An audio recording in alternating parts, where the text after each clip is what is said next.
Well, I think this is a day that Vince's ass. He's rubbing his tail. I've got to plait that in a second. I think this is a day I thought was never going to come round again.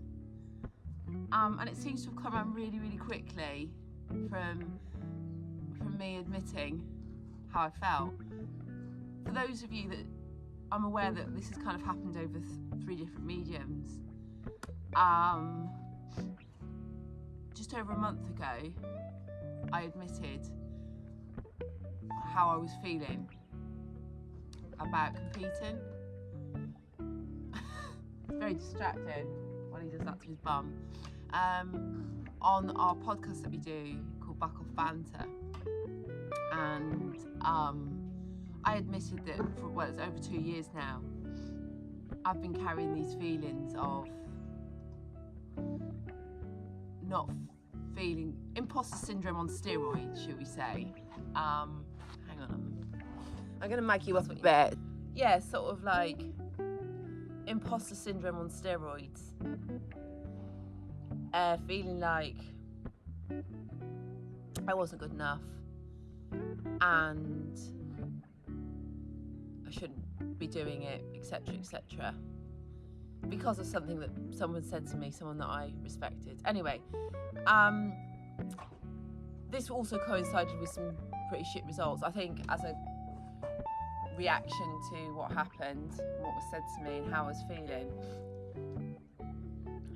So anyway, the long and short of it is I stopped enjoying competing. I didn't just stop enjoying competing, I just did not want to do it at all. It wasn't even so much that I stopped enjoying it. And then as time went on, I created this massive mental block for myself where I couldn't do it. So yeah, just over a month ago, I finally admitted that that's where I was at.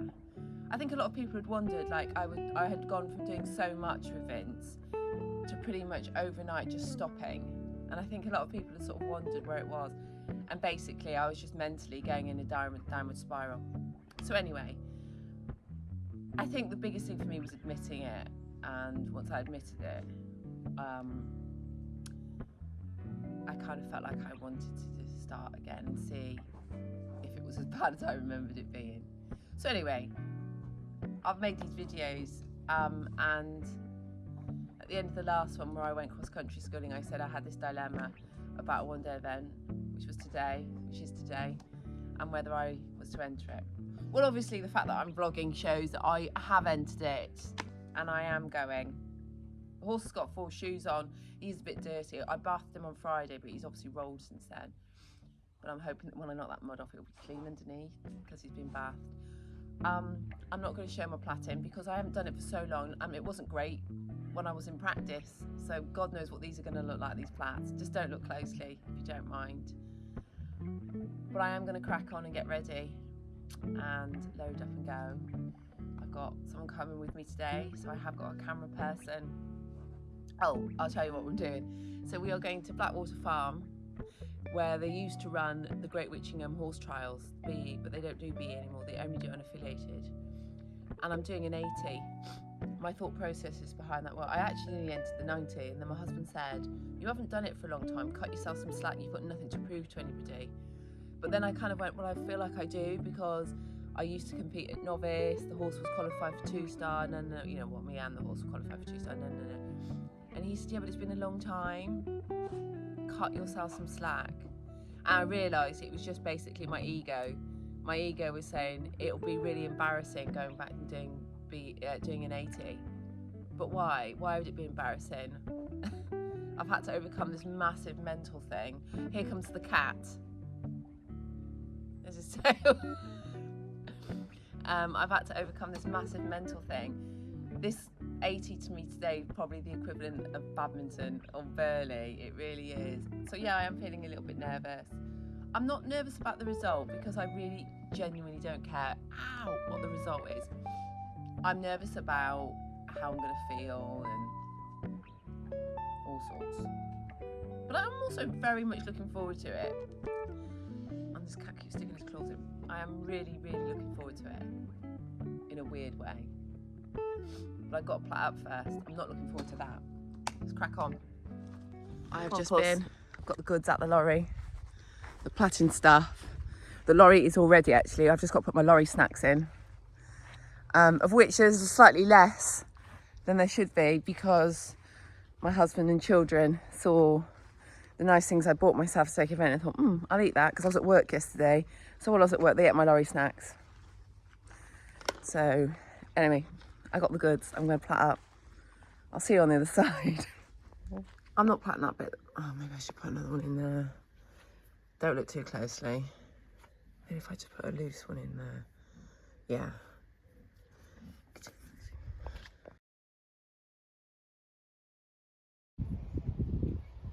So this is me just before the test, and I'm just trotting around the arena waiting for the judge.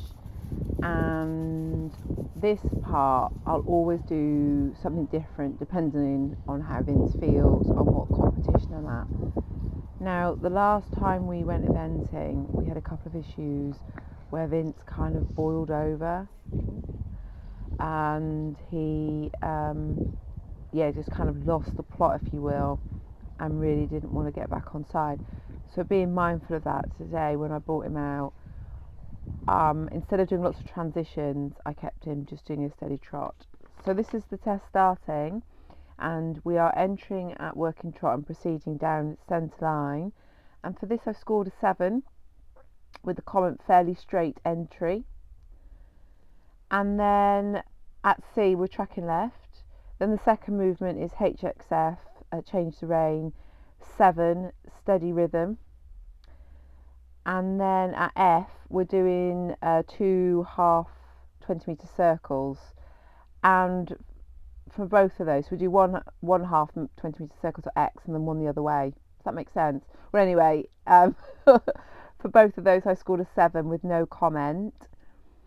And then as we come off this half 20-metre circle, in this corner here between C and H, it's working canter left, which I got a 7 for a smooth transition.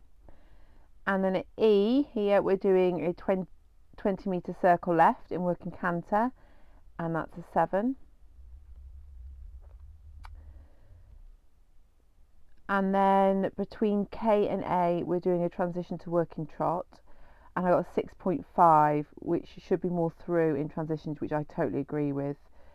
At A we start doing the half 20-metre circles again, so we start with the left one, come to X and then do the right one, and for both of those I scored a 7.5 with no comment. And then between C and M working canter right, which was a 7, and then at B we're doing our 20-metre circle right, and again that's a 7.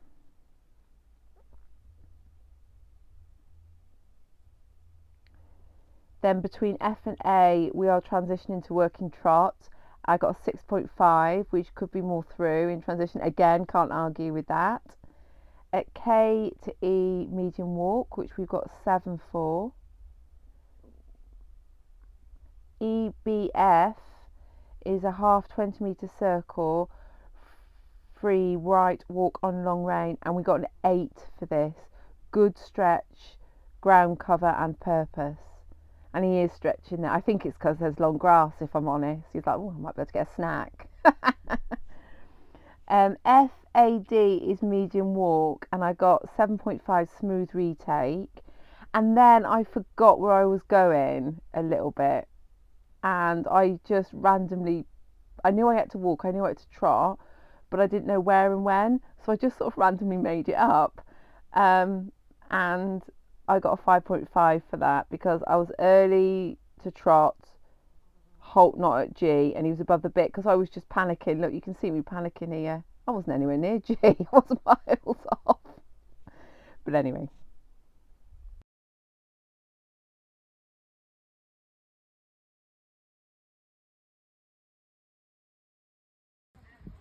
Right.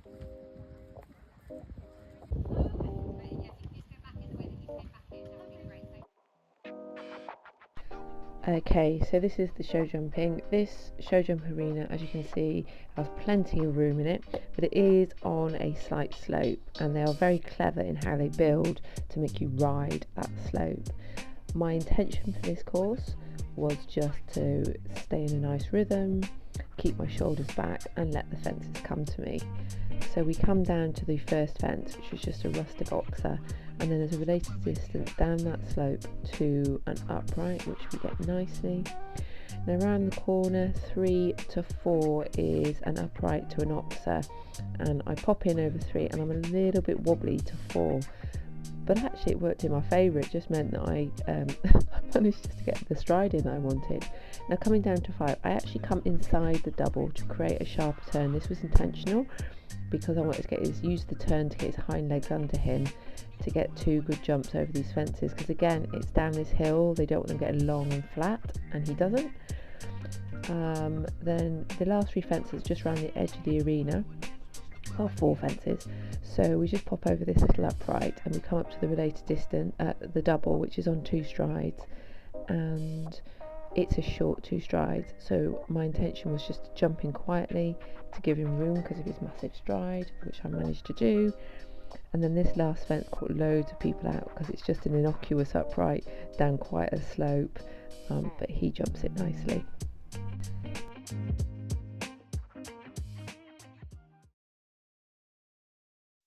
So this is the cross country course. So this is the first fence, just a simple log, but obviously heading away from the collecting ring. So gonna have him right up to the bridle in front of my leg. This is number 2, not really worried about this, simple roll top going up a hill. Was after a sharp turn, but again wasn't worried. This was the first one that sort of I thought about because it had a small ditch in front of it. It was running alongside the lorry park, and compared to the other 2 it was quite bright. So this was the first fence I was worried about, well the only one I was really worried about. It was heading away from the lorry park, so the potential to nap, and it was going up a hill, so if you didn't get that step right you were just going to splat and struggle to get to the rails, so you had to have them really in front of the bridle there. Not worried about this one, it's simple, taking the stride. Same with this one, just a nice simple roll. This was maximum height, it was going down a hill, so you had to keep your shoulders back. I had to think about keeping my shoulders back and Vince off his forehand, just to make sure that we had a nice jump over it. This was, it was a lovely double actually. You could attack it because it had a good 2 even strides. This first bit was quite wide, but you could attack it and push through. And a lovely, nice, simple top. This one was from light to dark, and you had to attack it but then sit up because you had to turn really sharply left afterwards. Spoiler, I didn't manage that very well. Nice simple log out. This was a ditch to a log. It was a lovely ground line to the ditch, and you could just let you ride to the log, so it just flowed really nicely. This was just a normal hay cart. Open ditch, again a great ground line, so they're not going to see it, they're just going to canter over it, so shouldn't cause an issue. And again a lovely nice simple log for first. And then this is the water crossing. The water was deep, so I knew I was going to have to bring him back to trot for this to make sure that he was bouncy and not suffering with the water drag. A simple palisade to come out. Then the second to last fence, this was like a zigzag in a ditch, but the ditch actually just gave them a really nice ground line so they could read the zigzag, so it was a lovely fence. And then a nice house fence and kick on to the finish. Wanna make this right, wanna make this right, can we turn back time?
So hi. I'm really, really sorry for not carrying on filming on Sunday. There was lots of reasons why. And one of them was I was really like overexcited because I don't know where you've all been if you haven't heard the news. We only went and won. Surprised does not even come close. I just wanted to go to do it. I kept saying to myself all the way we were driving there, if you come out of that start box today, Carly, you've won. Nothing to do with the competition. It was to do with like, I would have overcome it finally, and eventing had stopped being this big thing that I could no longer do. And I did come out the start box and I jumped clear. Well, we jumped clear, obviously. I didn't do much. Well, I didn't. Sorry, I'm just checking my dogs aren't running off. We won. It turns out we actually led from the start. I checked my dressage score before I went cross country and I thought I was in second place. Turns out I'd read the sheets wrong and I was in the lead from start to finish. I'm glad I didn't know that though. I think that would have put more pressure on than I needed. Because it wasn't about the result. It never was. It was about just doing it again. I can't thank Great Witching enough. Number one, because I won £100, which I'd only been joking about a week before about how when you go eventing, you win like a dandy brush, and they were like, and they've just given me cold hard cash, which is I'm very grateful for. Buy a nice bottle of gin with that, and then and it was a great event. The volunteers were all happy and smiley and helpful, and the ground was lovely and the course was nice. So yeah, I had a really lovely day, and I would have had a lovely day even if I hadn't have won. But I mean, winning is, like we said last time I won, which it doesn't get better than that. Someone did say to me, how are you feeling now? Have you got the bug back for eventing? And I might have made some plans. I think I have got the bug back. I mean, he loved it. On that cross-country course, he was so game. He was so up for it. He was having the time of his life, and I was having the time of my life riding him. And I want to do it again. So I will, I think. And I have got some plans. There's a couple more unaffiliated that I'll probably sneak an entry into. And then there is a BE that I've got my eye on. I'm coming for you, BE. I think we'll move up to 90 and we'll just see what happens there before we start making big, bold decisions to go back to 100. It would be nice to go back to 100 before the season's out so that I can start 100 next year. But I don't know, I'm not going to put pressure on myself. Anyway, I hope you enjoyed the vlog.